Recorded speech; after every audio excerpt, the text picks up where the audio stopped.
I'm so appreciative that DeMeakey was willing to have an honest conversation with me about how success and failure coincide with each other. It's almost impossible to have one without the other. Instead of sugarcoating it and making it seem like he's always been confident, everything has always gone well, instead, he actually reflects and gives us the elements of the equation that has led to his success and his confidence. Stay tuned. You're going to want to write this equation down. I want to transition a little bit more into like some specific stuff. Related to your background in sales. So we, have students that a lot of times I hear students say, oh yeah, I'm interested in marketing, but don't necessarily want to do sales. But we've already had a guest podcaster who has absolutely said, everybody is in sales, right? Everybody in the company is a salesperson. And we've already talked about personal branding some, but can you speak a little bit more specifically about sales and what you recommend for somebody who is starting out in sales?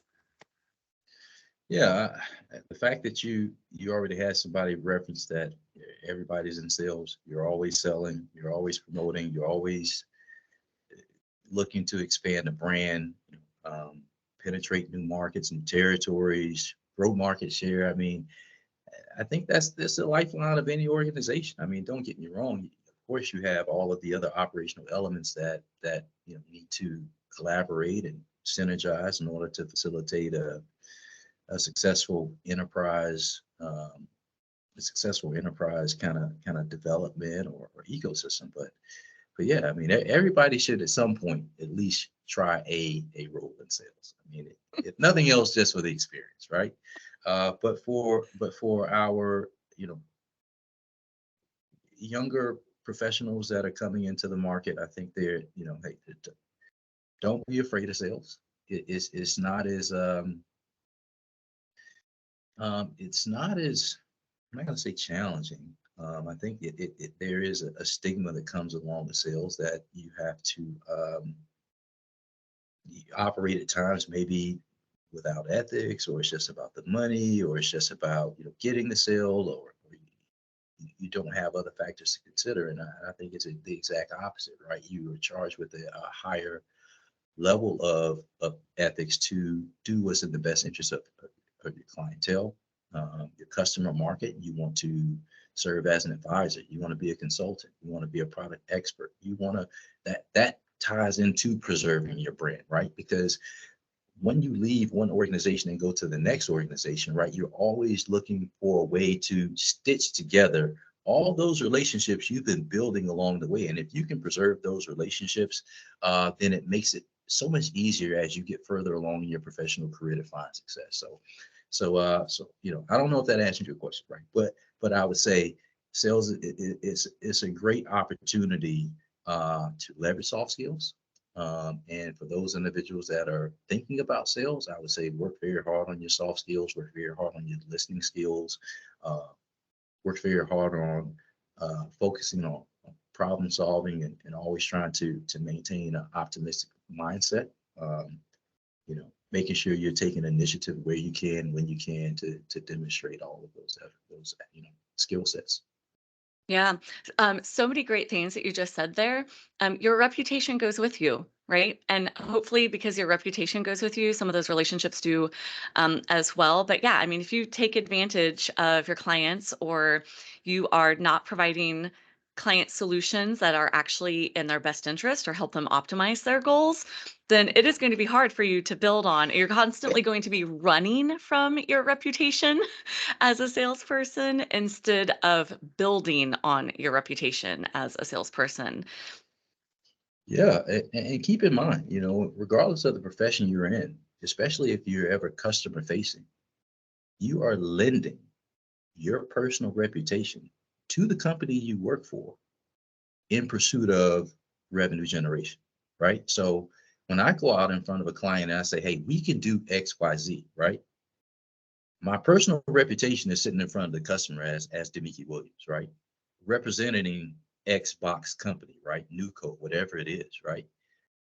If Nuco or Xbox company doesn't meet the commitment that I personally promised to this end user, then the end user sees me as an individual that can't keep his word, that is not transparent, that is not truthful. And at that point, that is when your personal brand is tarnished. So, I know it's hard when we all are, looking to find our first breakthrough in corporate America, find our first role and find our first role of significance.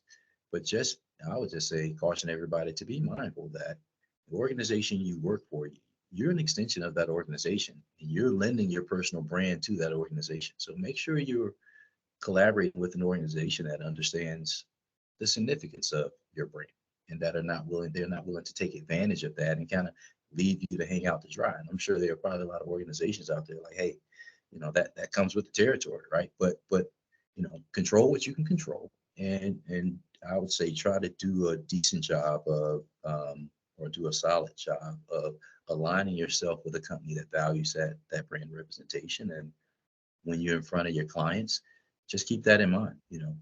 Don't overcommit if you are uncertain about your ability or your organization's ability to deliver, because when it's time to transition from that company, or when they decide to transition from you and you move to a new role, and you still want to call on that, pre-existing relationship that you have, providing that you don't have any NDAs and non-competes and all those things in place that will prevent you from doing so.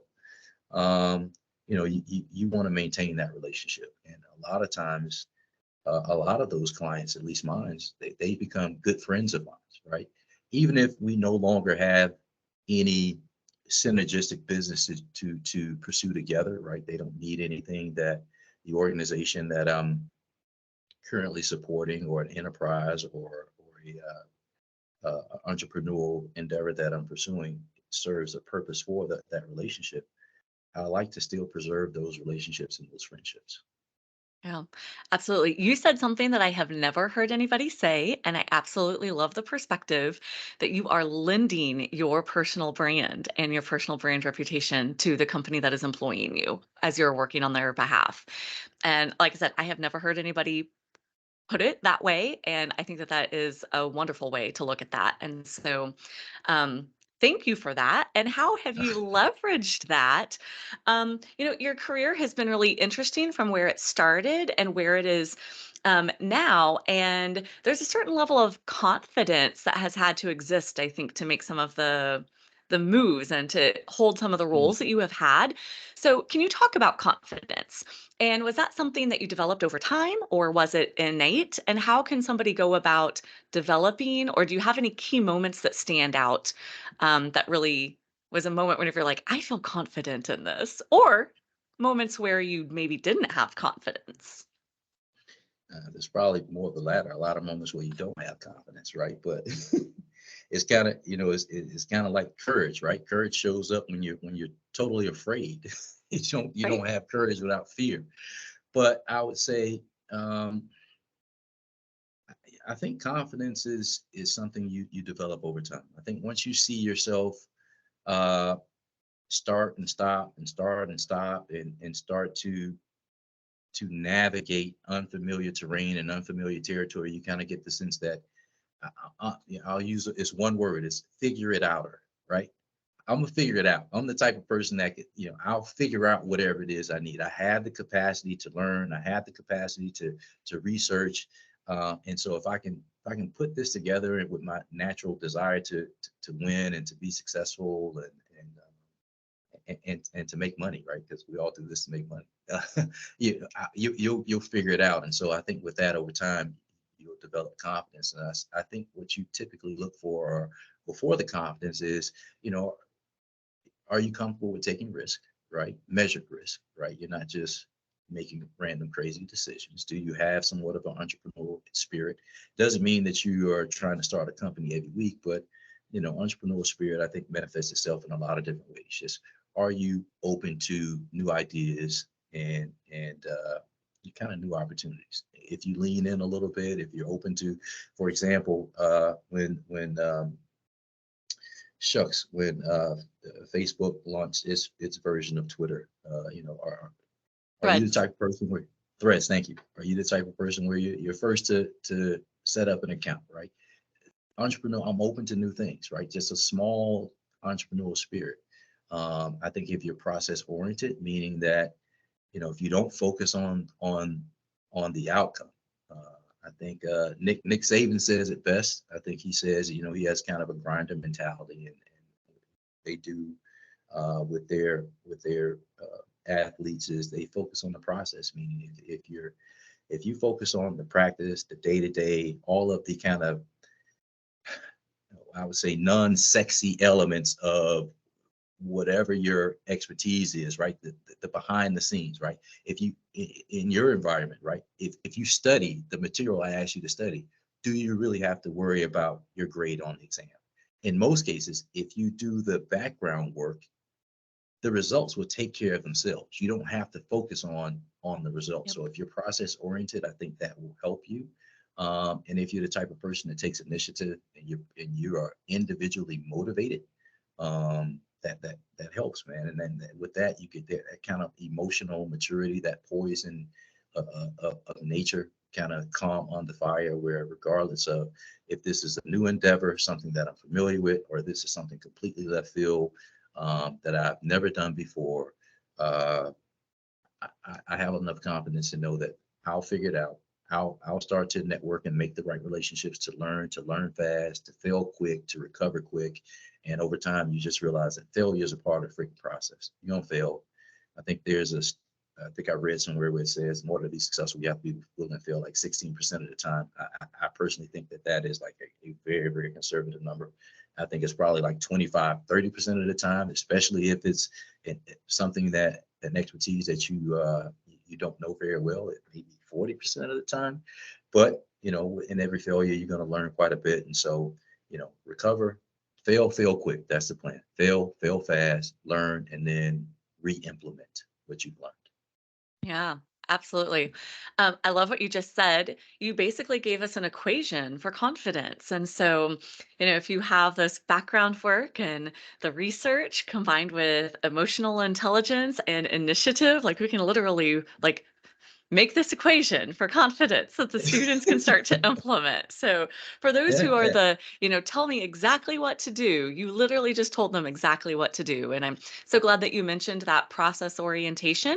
I'm the exact same way. I have that same mindset of, if I focus on the process, first of all, that reduces my stress, right? If I'm doing things, and I'm focusing on the things that I'm doing as part of the process, as opposed to just worrying about the outcome, I feel like I'm taking much greater control of the outcome because I'm controlling the process. And so, absolutely.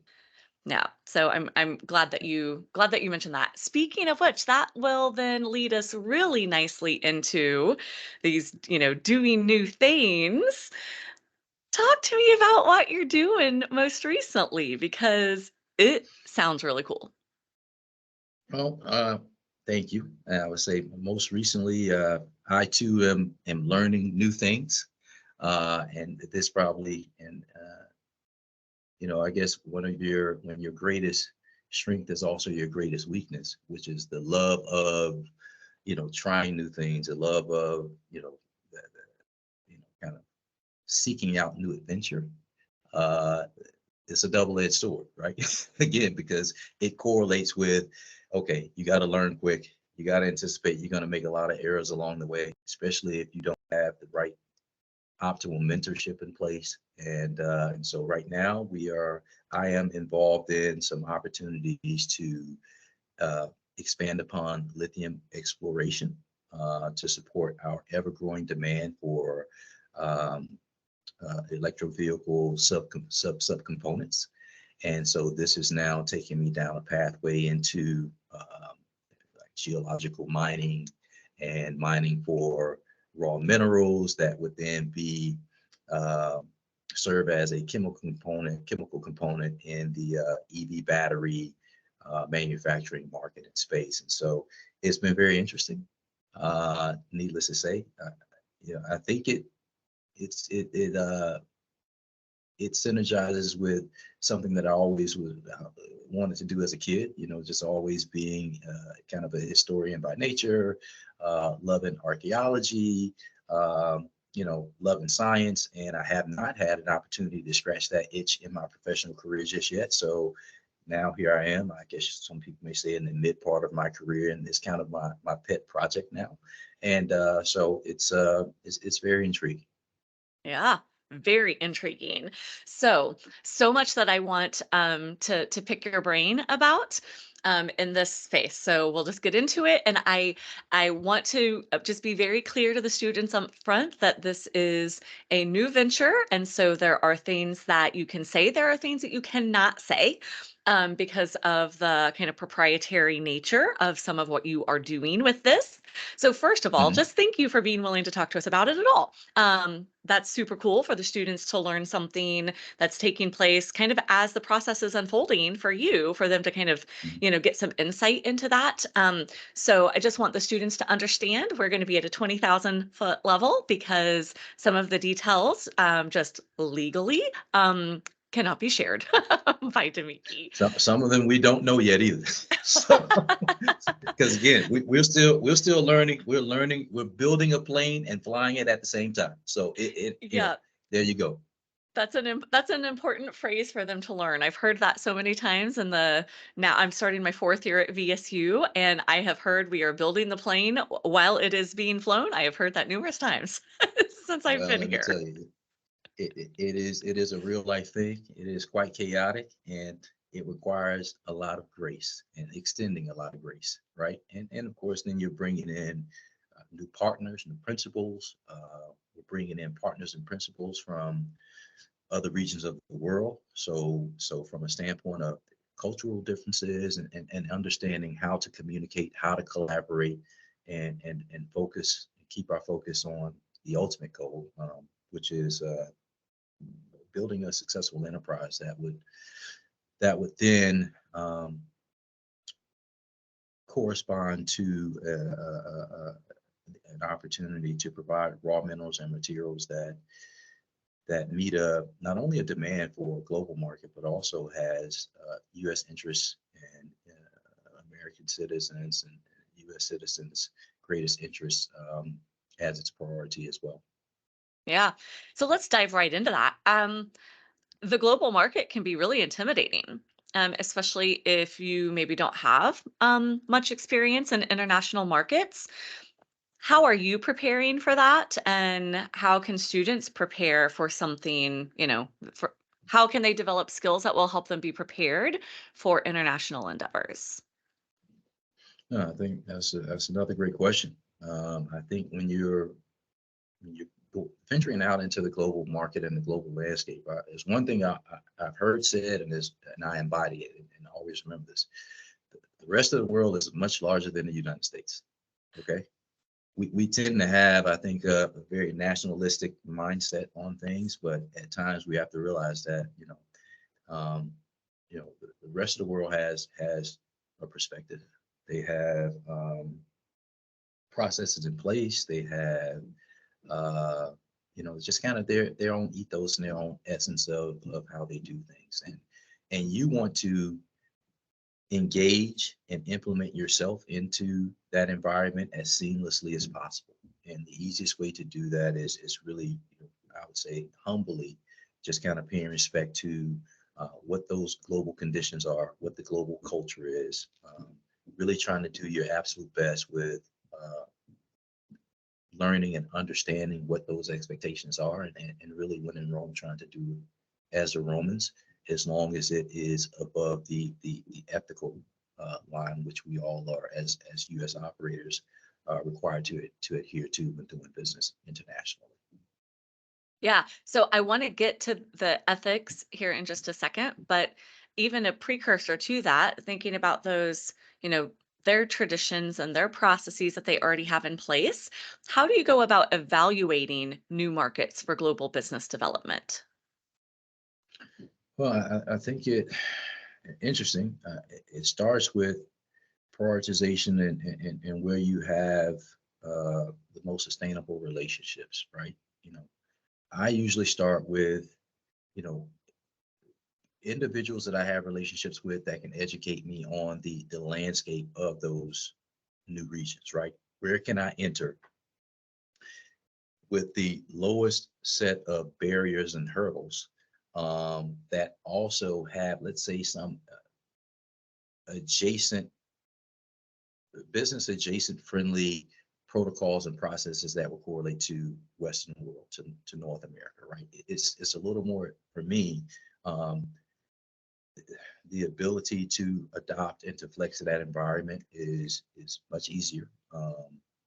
I can get up to speed much faster.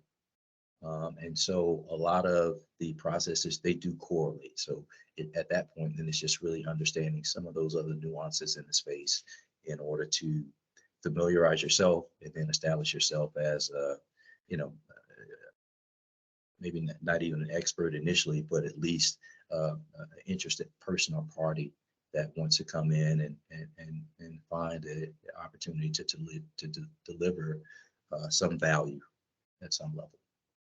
Yeah. And it's interesting because this is so much harder than it seems on the surface, I think. Especially, I think there are some maybe large Western organizations that think just because of their sheer size and their expertise in other areas that they're going to be able to come into an area and be successful. I'm thinking specifically of Walmart in India. So if you look at Walmart's operations in India, they actually don't have any B2C or consumer shopping experiences. They tried that and it failed and it just didn't work in the market. They spent a lot of time and a lot of kind of wasted money trying to get the model that has worked in other parts in the world. They tried to get that model off the ground in India. It didn't work. The only thing that they operate now is a very small number, especially given the population of India. They only operate a few wholesale, like cash and carry kind of stores.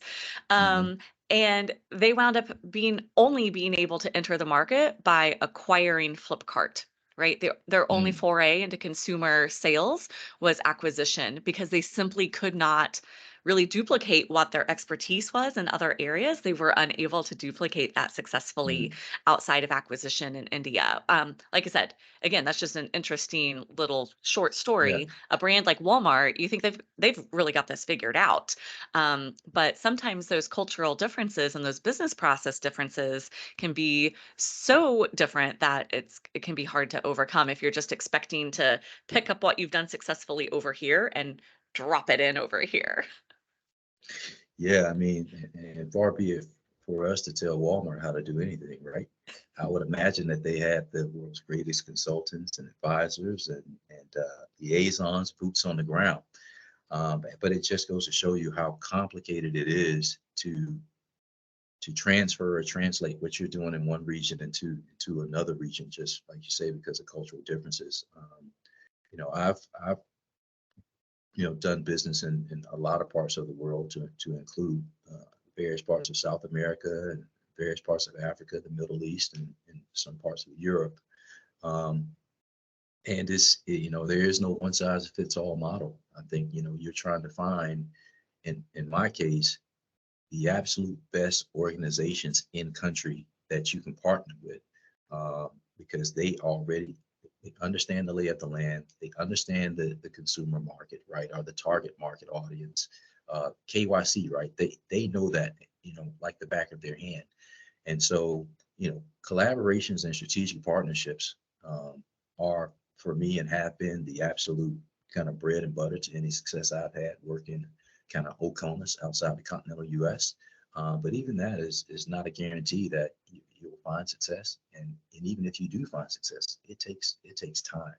And I think, we're in an environment now where most business operators, shareholders, key stakeholders. I mean, we want to win. We want to win now. It's instant gratification, right? Microwave my results, and that doesn't correlate a lot of time in other markets, right? It requires patience. It requires, you know, sometimes there's this phrase called the seven lives, right? You go into a market and somebody says, "Well, here's what I can do for you," and you're thinking, "Yeah." And then a good buddy of mine, Ted Cardone, says, "Hey, you got to get through the seven lives, because for every person who tells you that they can provide you the solution or the end result or the signature signing power, that they can deliver to you the deal, there's six more people in that structure that they are not telling you that also have some decision making authority. So you got to get through seven lies before you actually get to a final rendered decision. And that decision may be yes, it may be no, but what you know is usually it's about 7 lives, about 7 people. Yeah. You only meet one of them in the beginning. Trust me, they're there. So, and I'll give like, tons of credit to Ted. Ted has taught me that very well. He served as a mentor for me in some of the endeavors that I'm working on. And so again, finding mentorship, finding individuals that can kind of help you understand what you should expect before you enter into certain endeavors will be key, because when you talk about emotional intelligence, it's much easier to maintain a level of poise and steadiness if you already kind of know what to expect, right?